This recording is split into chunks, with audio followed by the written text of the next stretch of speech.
Okay, good morning, everybody. I have to stand here, yes, for the camera, thank you. So, it's a kind of, I guess, an unusual start of a human brain project education thing that we're not talking about the brain today.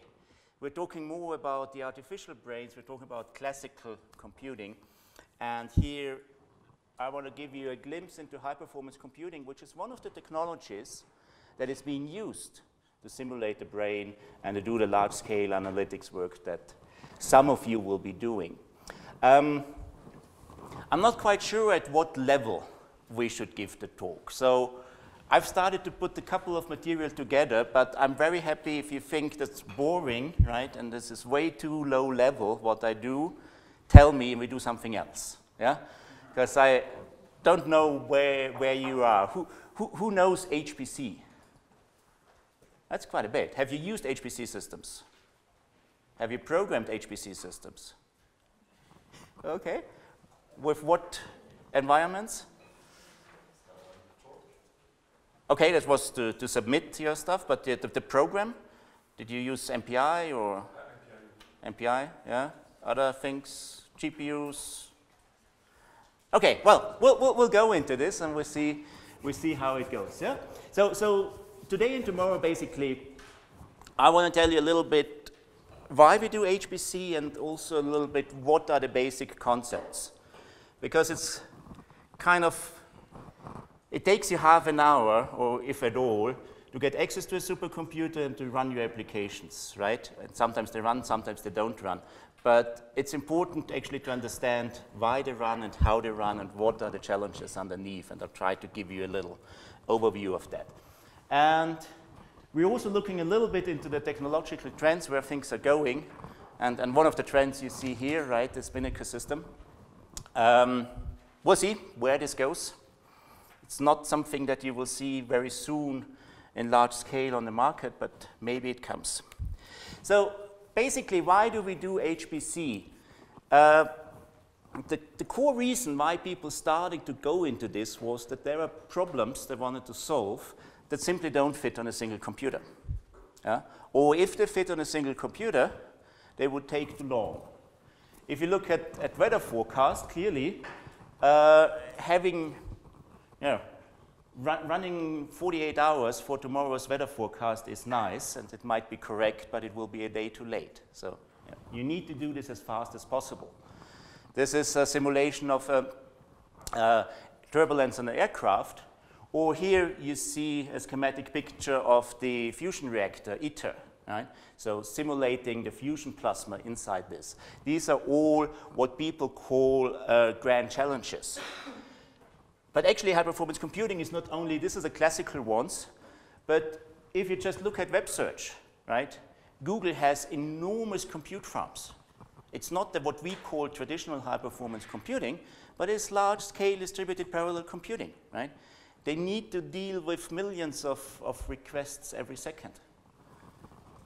So this is where basically high-performance computing is being used. It used to be the kind of high-end computing. Many people felt, oh, I'm not really going into high-performance computing because I'm doing my mundane stuff on my laptop, on my desktop. I will tell you why actually you do all high-performance computing today and why you should know about that. So it was the kind of classical physics, the biosciences, materials, electrical engineering, mathematics. They're still the ones that use the large-scale systems a lot, but it went into industry. The oil and gas industry could not live without high-performance computing. The car industry could not live without high-performance computing. You would not do drug design without high-performance computing. The banks, the insurance companies, everybody's using high-performance computing. So if you know what high-performance computing is, and if you have some idea how it works, there's a huge market for you out there. Let me give you some initial examples of various domains and what they try to do with high-performance computing. Weather prediction. They are currently running on a grid of 10 kilometers. Yeah? and they want to go finer and go to a grid of 1 kilometer. And the challenge they have, they need to be able, within a day, to predict a year, right? So they need to predict 365 days within a day. And here you see this is the size of the system. That goes up to some 3,000 cores, which is moderate. And this is basically different models and different resolutions, as you can see, where they can go. Here you see this is the 5 kilometer. Here they hit the target, right? They could do 380 days per day. That's what they need. This is the 1.25 kilometer. Yeah? Here they are at 18. And you see the line, so if you project the line, you will never probably reach 365. So they have a huge challenge to make their software better, to actually get to the wanted resolution, which will give them an advantage, because the finer you have the grid clearly, the more accurate you can predict weather. A different approach is being taken by the materials folks.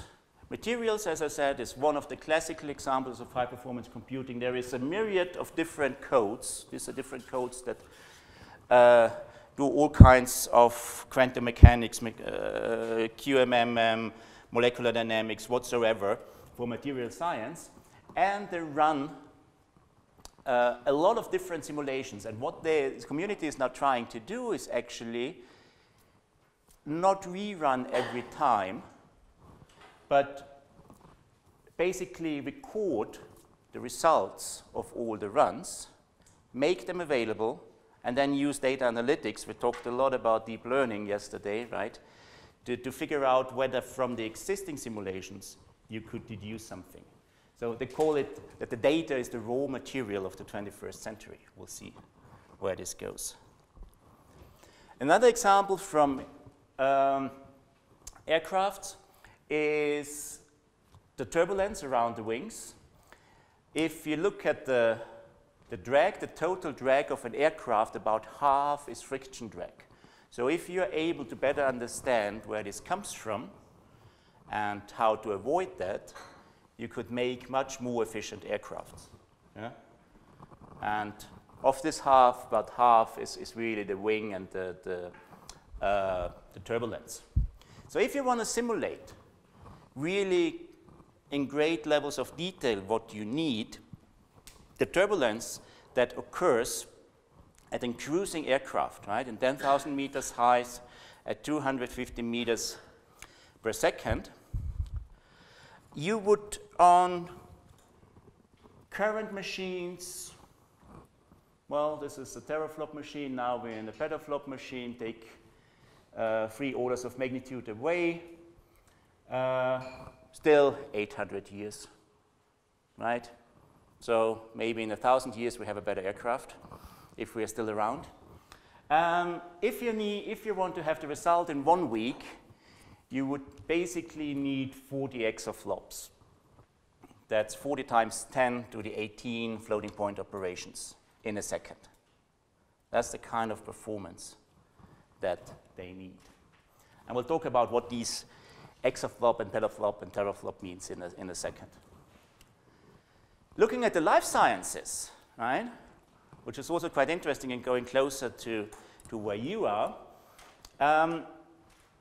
if you want to predict the interactome, so how the 20,000 human proteins that we have, how they interact with each other, you basically need to do a docking of 20,000 square. And that requires billions of hours of a computer and generates a really large amount of data. So challenge is how to deal with all that. Similar in molecular dynamics, if you want to understand, here is an example of an ion channel of a nerve cell, right? And how this is affected by drugs. You need to basically do 10 exaflops calculations, which is something you could do today, right? On currently existing systems, This would probably take a couple of days of simulation, which is reasonable, right? But then you just don't do it once. You need to test it with several bound drugs. You need to test mutations. You have many structural transitions. So you basically multiply this, and then you're getting really into a zetaflop of computing that you need. And the final example, clearly, well, this is why you are here. That's the Human Brain Project, right? So this is the classical graph that was done by Markram some time ago. This shows the computational complexity, and this shows the memory requirements. And forgive me for my ignorance here, but my understanding is that you guys are now somewhere here, so that the mouse or rat brain, this is something that you can reasonably simulate. And clearly what the Human Brain Project has the aim, right, is really go up to the human brain, which needs exaflop performance and hundreds of petabytes. So there is big challenges in many, many domains out there that require high-performance computing. But what does high-performance computing really mean, and how do we do that, right? Clearly you can think of, yes, we're stacking multiple computers together, and that's it. Yeah? Well, the devil is in the details. So if you think on how you program a classical system and what you do every day, yeah? You take your problem, you encode it in various instructions. You have an instruction stream, and this instruction stream is being executed on the CPU, right? That's the classical model. What we now do, in order to exploit parallelism, in order to go faster, we actually break the problem in different parts, and then each subproblem we kind of execute independently in parallel, right? So that's the basic thing that you think about. You have to think parallel, yeah? What activities can I do at the same time? That's actually very often the challenge, because we are so much focused on sequential thinking, right? We have our sequential code, and we go, now we execute X, now we execute Y, now we execute Z. What happens if they are executed in random order or in parallel? That's the challenge. And we have parallelism on very, very different levels. A CPU, as we know it today, is a very, very parallel thing already. A CPU has instruction-level parallelism, basically meaning that the CPU is able to execute instructions not only in this sequence here, but will do reordering of instructions, will do pipelining and those kind of things. We have vector units. People know what vector unit is? So that's a special unit at the CPU. A CPU typically works on scalars, right? It does A plus B. Then you have superscalar. You can do fused multiply add. They can do A times B plus C in one go.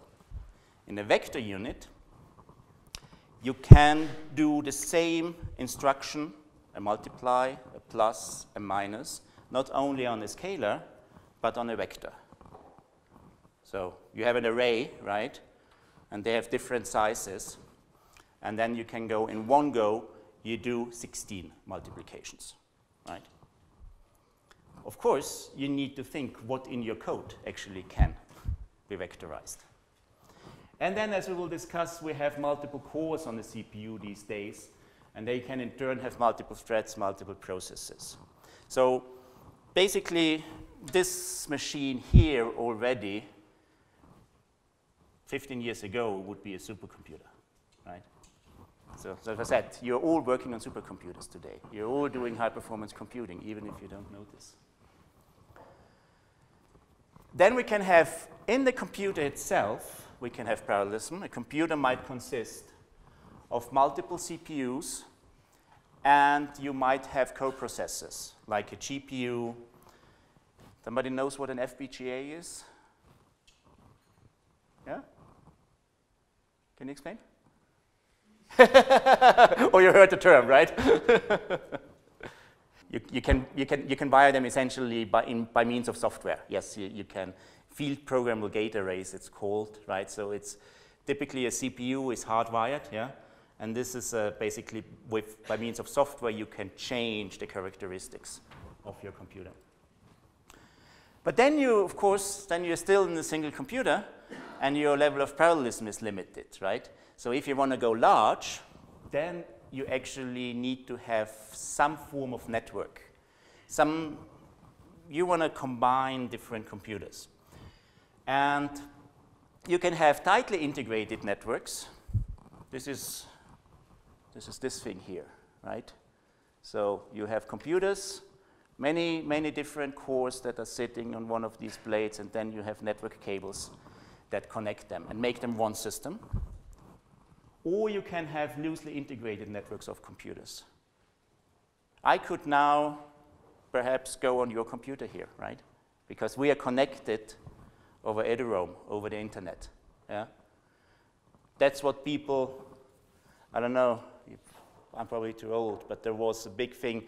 Boink was a big thing at some time ago. That was, and SETI at home. Somebody heard about SETI at home? Yeah?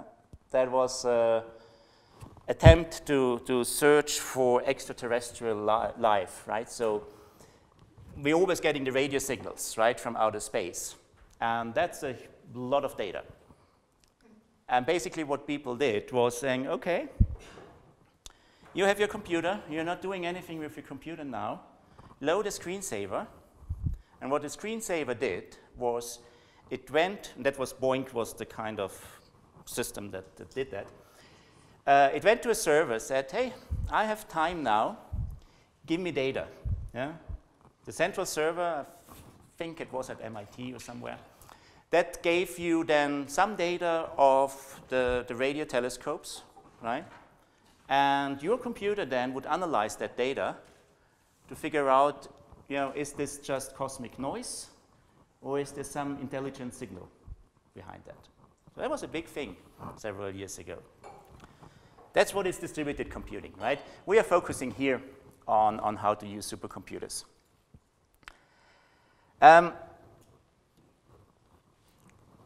When do you think the whole idea of parallel computing, supercomputing, and all that started?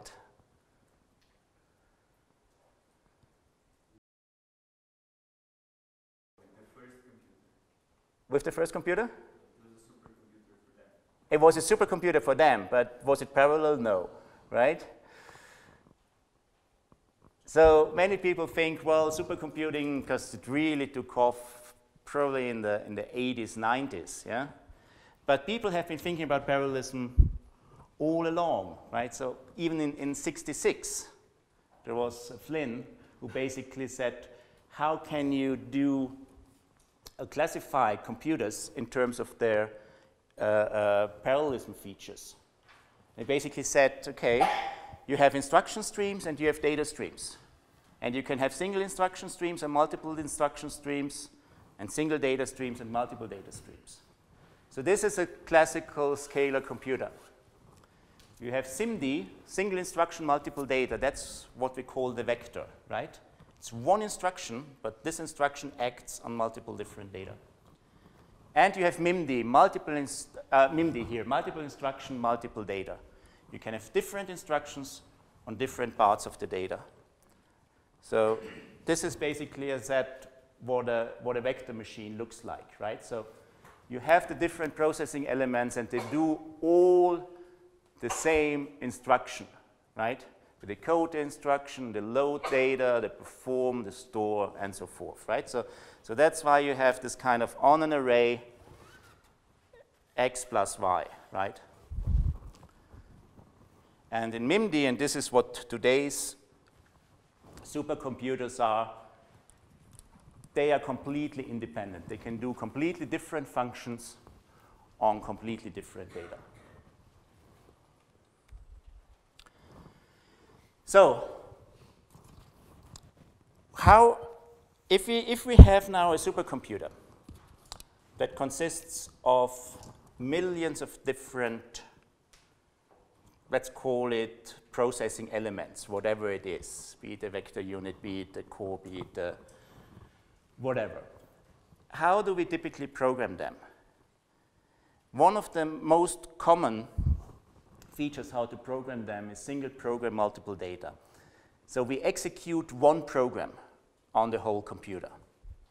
We could also execute different programs, but if we want to execute, if we want to exploit parallelism for a given task, we execute, say, one simulation, right? One climate simulation, one molecular dynamics simulation. So it's all the same executable, right? But we launch millions of this executable. And then this executable works in parallel. So that we could do others, we could do multiple programs. That's then what we typically do in workflow systems, right? You execute the pre-processing, you execute the simulation, you execute the post-processing, and so forth. We talked a lot about flops already. Flops is one way to measure performance of a computer, and flops stands for floating point operations per second. That's what people typically use to denote the performance of a computer, simply because floating point is useful for scientific applications. Of course, if you are in other domains, you might want to use a different measure and not really flops. There is a benchmark that is called Lindbeck. It's a basic matrix multiplication. And that basically is something that is used to denote how fast the computer is. And we talk a lot about mega, giga, tera, peta, and so forth, right? That's basically the size of current systems. Current systems are here in the range of up to 100 petaflops, 10 to the 15 floating point operations per second. The challenge that we set ourselves is that we want to go to the exaflops, 10 to the 18 floating point operations per second, which would be needed, as we've seen before, for those large-scale simulations. The challenge that we have is how do we program those systems? How do we set up the maths and the implementation of this so that we can actually do this massive amount of computation? Right? How many floating point operations, and how do you orchestrate them?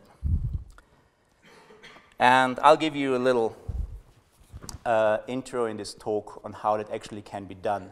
We'll talk about that tomorrow. Karl-Heinz has already told you about Moore's law yesterday. It's actually not a law, it's an observation. Right?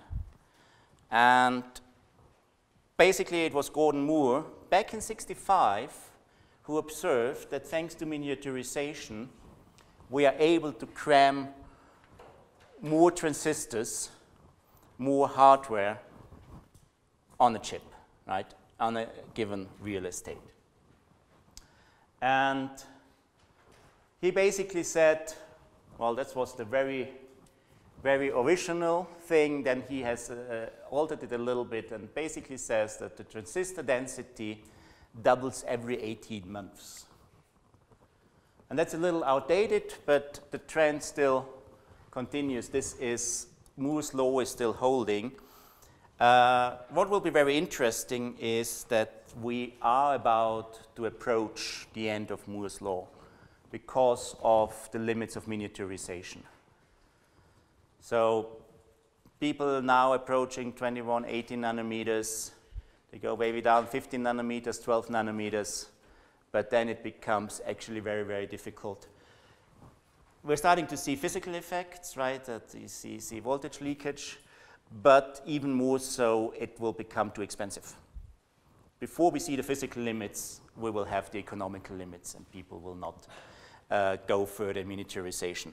And that will actually be a very interesting time, because so far we've been to some extent riding on Moore's law. You might have heard that Moore's law says that computer performance doubles every 18 months. Have you heard that? So you just wait 2 years and you get twice the performance. Yeah? Don't buy a computer now, buy a computer in 2 years. Yeah? This is a little inaccurate, and we'll see this later. But there's also other trends. This is what is called the top 500 list. Twice a year, in June, actually next week, the next list will be published, and in November at the major supercomputing conferences in Europe and in the US, a list is being published that lists the 500 most powerful computers in the world. It's not quite accurate because systems like the ones of the NSA or so, they are not on the list. Yeah, there are a few classified systems that never make it. And you see, so this goes back from 95 up to now. You see 3 lines here. The middle line, that is a little step function, yeah? This is the number 1, the most powerful computer, right? And you see it's a step function because sometimes you make a big, big jump to a very powerful computer, and then it stays for a couple of lists, and then you go on, yeah? The green line is the sum of all 500. And when you look at this, right, which is quite intriguing, it typically takes 4 years for one single computer to arrive that is as powerful as the 500 most powerful computers 4 years ago. It just gives you an idea how quickly this field is moving, right? And similarly, here it takes a little bit longer. What is this? Maybe 6, 7 years, right? After 6, 7 years, this is the number 500. So that's the bar you need to jump over to make it on the list. So after 6, 7 years, the system that used to be number 1 would not even be on the list anymore. And similar to Moore's law also, you see, it's a pretty straight line, yeah? And if you follow this straight line, then the prediction is that you would have 1 exaflop around 2020. I can already tell you now that unless China is doing something, which you never know, 2020 we will not see an exaflop computer. I will tell you a little bit tomorrow why. But it will be 22, 23, whatever. It will come. People have also, this line is pretty similar to that line of Moore's law, right? So people said, oh, this is Moore's law. Well, no, it's not Moore's law. This is economy. This is how much money people are spending on computers. I can build you an exaflop computer today. You would give me an enormous amount of money, though, right? Probably not for the computer, but for the electricity. We'll need some 10 million euros per year just to power it. And here you see economy, right? This was the boom, yeah? So basically, people invested more, yeah? And now we see the effects of the economic crisis. People are investing less globally, yeah? People are still investing in the top system, but globally it's flattening out because computers are kept longer, they are not being replaced so quickly and so forth. This is the current number 1, Daihu Light Sunway. It's in China. That's a system that delivers about 100 petaflops, 100 times 10 to the 15 floating point operations per second. It needs 15 megawatt for doing that. Do you know if you have a constant draw of a megawatt, how much that give and take costs? It's about €1 million, depending which country you are, give and take. Yeah. So they're spending 15 million euros per year just to power the machine. And what is very, you see, this is the number of cores, we call it computing elements. Over 10 million cores. So the challenge is getting back to our original idea of parallel computing. If I find this, how can I split my problem into enough parallelism that I can keep 10 million cores busy all the time, right? That's the big challenge. Good. Let's start now with some fundamentals of how parallel computers are being built. And the fundamental system here is the communication architecture. We basically say a parallel computer is a collection of processing elements that communicate and cooperate to solve large problems fast.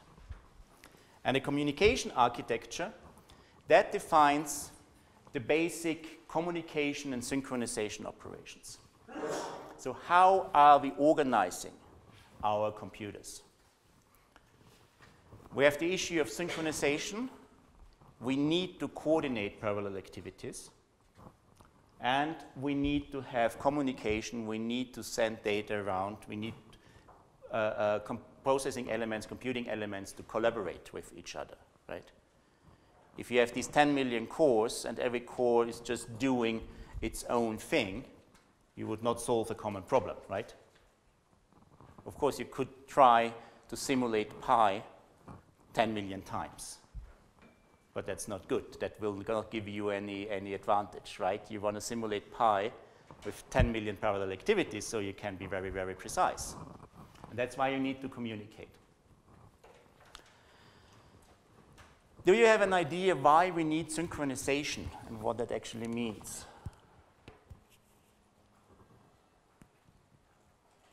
So if you have parallel activities, and those parallel activities are using shared resources, you need to make sure that they're not doing it at the same time in a bad way. You're seeing synchronization every day. If you drive a car, you have synchronization, right? There is a traffic light that says, you stop now, the other's road goes, and then you go, and so forth. Some of you heard about the dining philosophers? Yeah? That's the classical synchronization problem. And we see this in parallel computing a lot. That's the idea, okay, what happens if you have a limited amount of resources? So the problem is that you have 5 philosophers, and I leave us as a homework that you find out who these philosophers are. They're sitting on a table eating spaghetti, and between each plate of spaghetti there is one fork. I never had a table set up in Italy like that, but probably philosophers, they do it that way.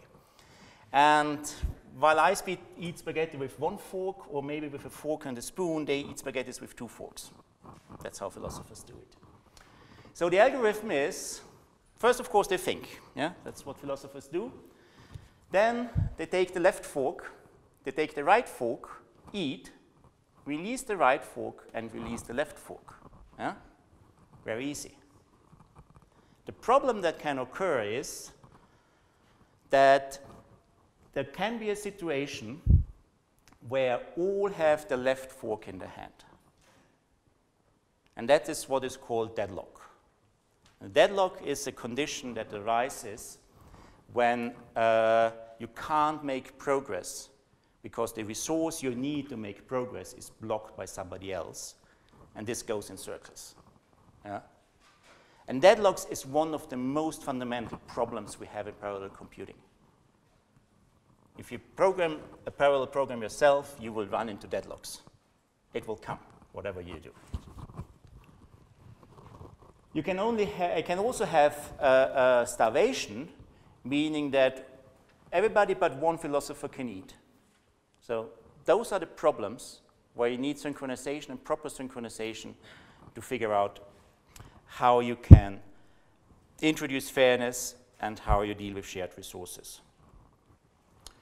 And you have usual communication, synchronization patterns like a barrier, everybody holds a semaphore, that's like the traffic light, mutual exclusion, and so forth. We're not going into detail here. When it comes to communication, we are seeing two main paradigms here. We have what is called shared memory, and we have distributed memory. Have you heard about those concepts before? Can you tell people? No? Try? No? Well, it's basically what the title says. Shared memory means that you have one big blob of memory, and the different processors, I use now processors or core or whatever, I use this interchangeably, right? This is something that does computing, whatever it's look like, so maybe it looks like a Spinnaker core, right? Doesn't matter. They have all access through some means of communication to the same memory. So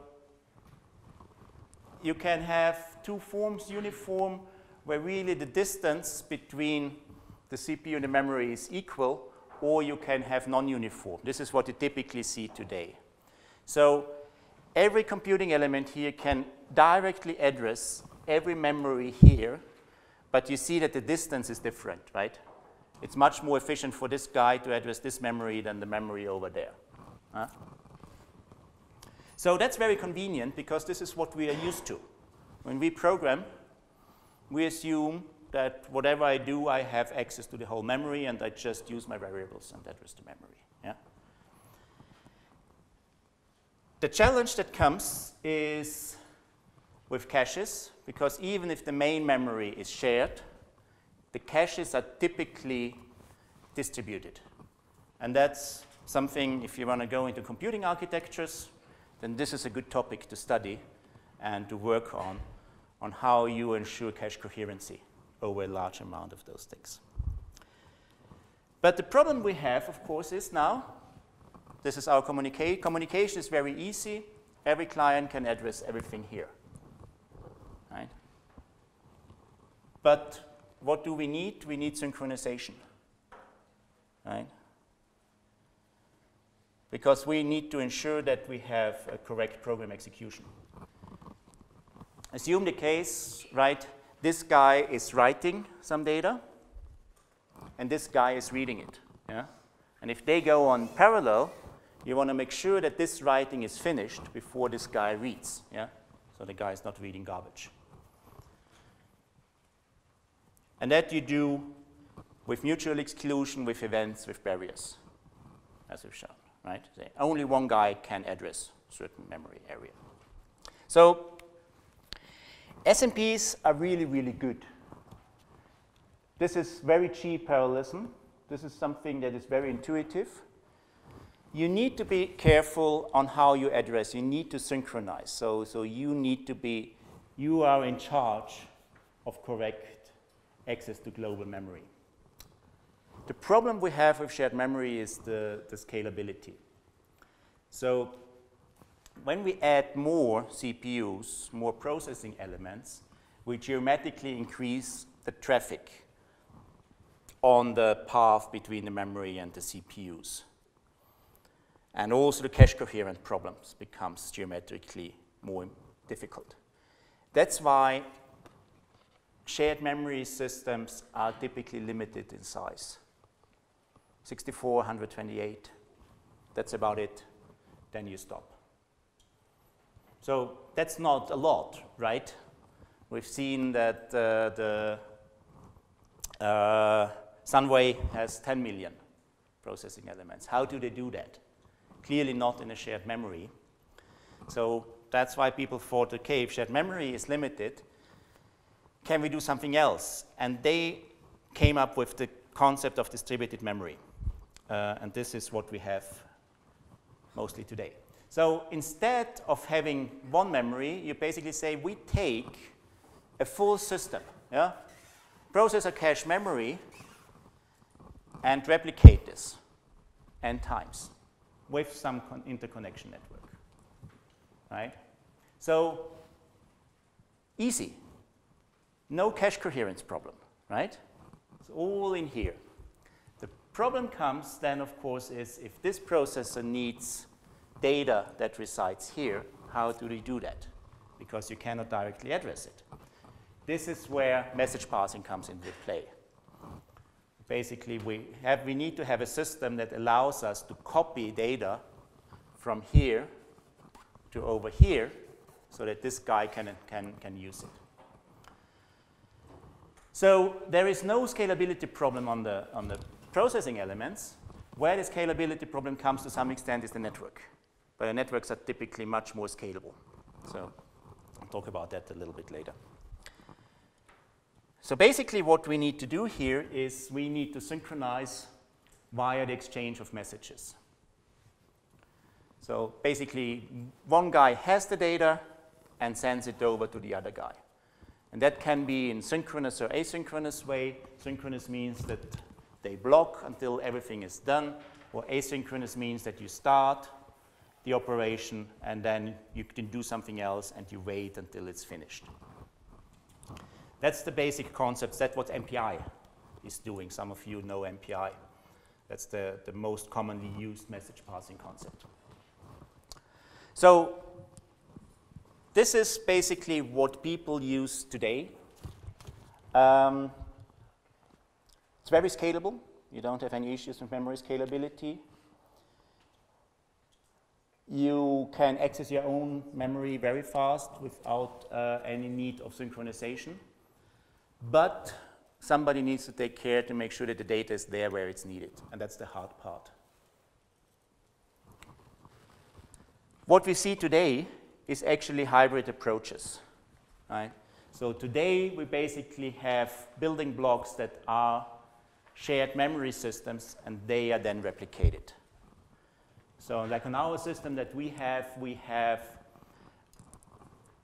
SMPs of 2 times 16 cores, so 32 cores that share memory, right? And soon we'll probably have systems with more CPUs. Which means that, yes, that's the way how you can scale, but of course programming becomes even more complicated. Okay, let's get back to Moore's law, right? We said that some people felt that Moore's law said that the performance would double every 18 months. And this shows actually the performance of different systems. And there was actually a time between 86 and 2000 where this was true. Yeah? Here really the performance of a chip has doubled, more or less, every 18 months. Since then it stopped. And the reason why it stopped is what Karl-Heinz has already shown you yesterday, that we're still seeing an increase in number of transistors. So the red line is Moore's law. That holds. But the performance has stopped. We're not getting more performance. The reason is that we ran into what is called the power wall. Yeah?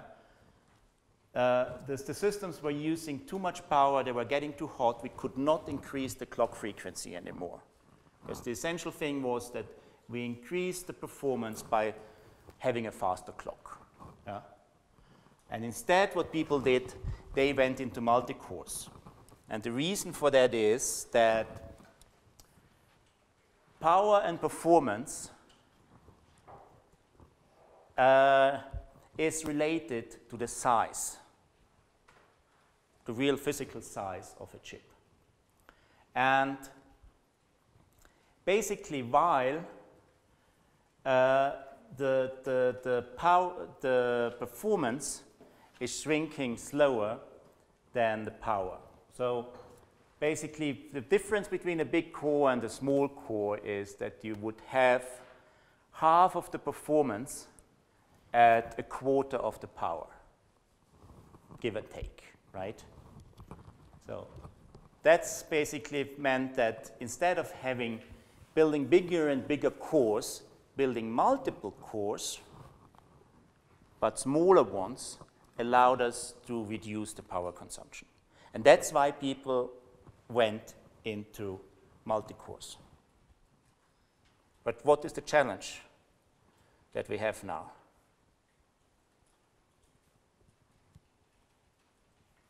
Challenge is what we discussed before. This was one big core. You could just program it and it would run efficiently. What is this here? That's a shared memory multiprocessor. So we went from a single CPU that was easy to program into shared memory systems, right? On commodity, on everything. You're all having supercomputers. You're all doing parallel computing. You have a couple of cores in your laptops, right? So this is a shared memory multiprocessor with 4 cores, 6 cores, 8 cores. Yeah? And with the same problems, right? This is how it physically looks like. That's a Xenon 6 core. Yeah? You have the physical cores, you have a private last level cache, and then you have the surrounding shared caches, memory, and so forth. It's a shared memory system on a chip. What does this mean is that the easy times have gone, right? You need to use parallel computing if you want to exploit the next processor generation. You cannot just wait 2 years, 18 months, buy a new chip, and your program will be faster. You need to be active. And the last thing I want to show you today is GPUs. That's something that came up quite recently as an addition to the classical shared and distributed memory systems. And they were originally built to accelerate images and videos, right? So they were done for games and embedded systems. People have very early thought that actually instead of just looking at pixels, they could be used to do numerical computations as well, and we started to see them in supercomputers. And now I think, as already Karl-Heinz has alluded to yesterday,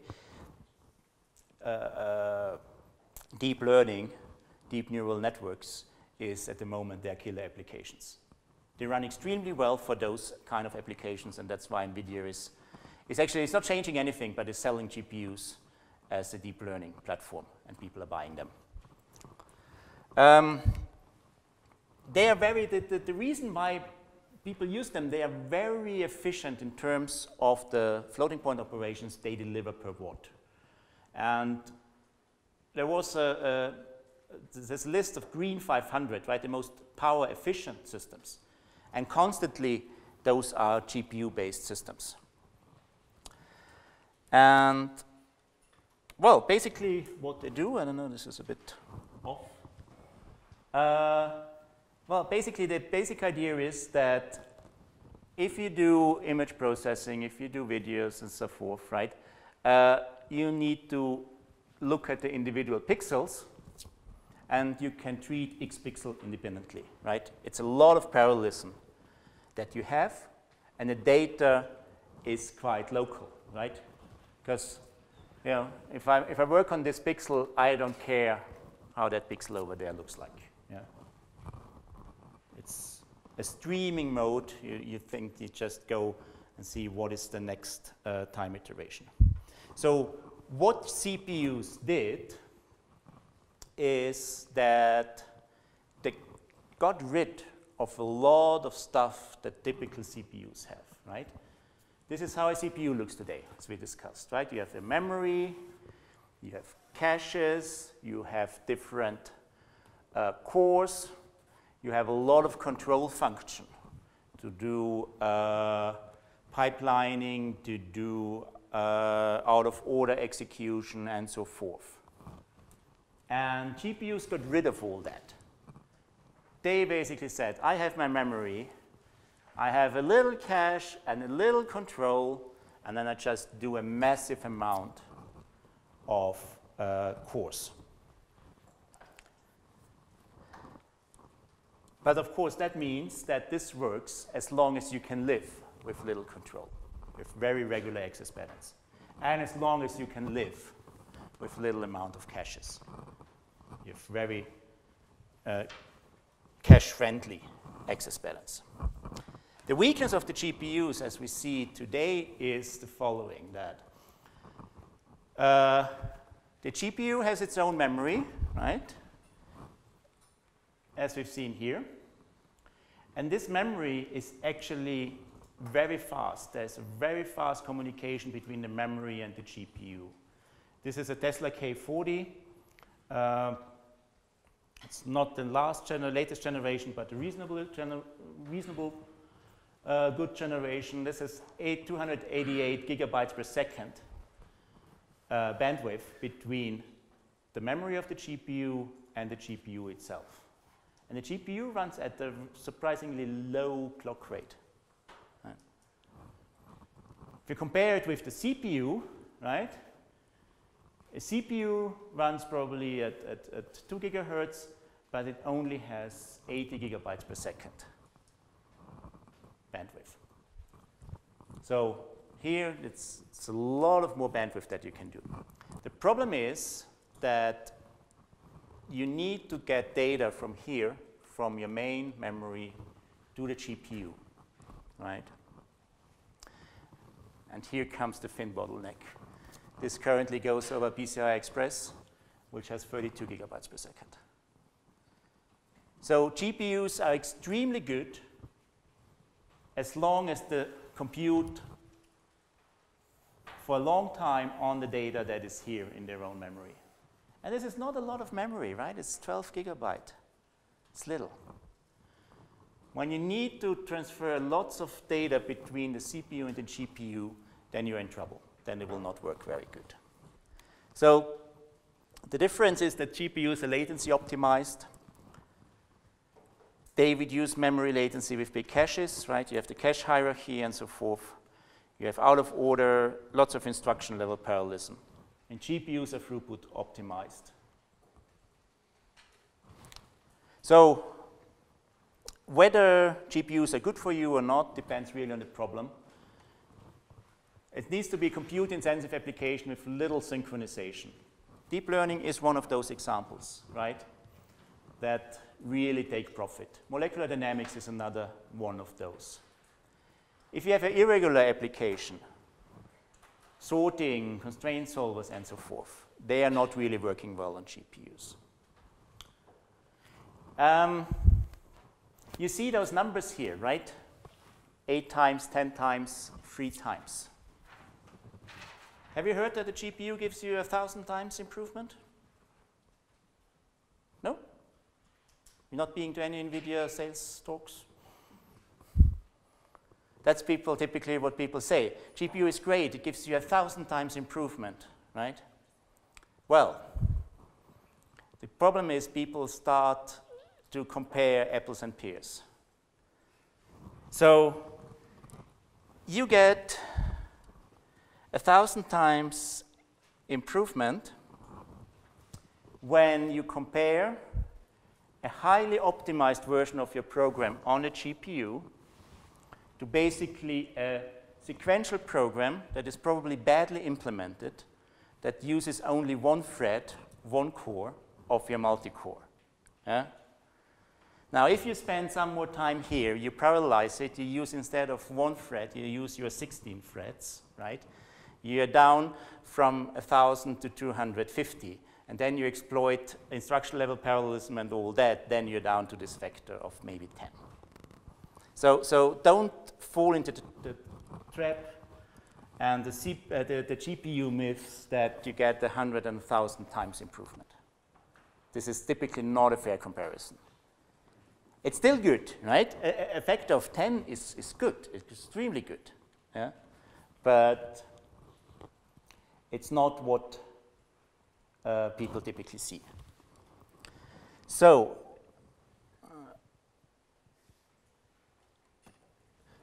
basically summarizing, if we talk about the HPC system today. And this is a picture of the system that I'm running in Stockholm. These are illustrations of Stockholm child books. I can talk about that in the break. Well, it's also a feature, right? There's two features of supercomputers. One is that you have nice pictures on the front. And the other one, can you switch this on? You have flashing lights on the back. Yes, you have flashing lights, right? Supercomputer has to have flashing lights. That's always good. Yeah, here you go. Yeah, that's a clear supercomputer. But basically, so basically what it looks like is this is one tray that you put into such a computer. And that has 4 compute nodes. So this is a shared memory system, right? The shared memory system here has 2 CPUs. Does somebody know what this copper thingies are here? Because this is not how a CPU looks like, right? This is how a CPU looks like. That's the heatsink, yeah? Because they're getting extremely hot, right? And so you have the heat sinks on top of them. So you have 4 of these, 1, 2, 3, 4, right? You have the memory modules around them. And so basically those 2 CPUs can address those memories. And then you have a network chip. So that goes for communication between the different nodes and then going out to go to different boards. Yeah? So a system is basically a collection of such nodes with some form of network in between. So that's an HPC system in general.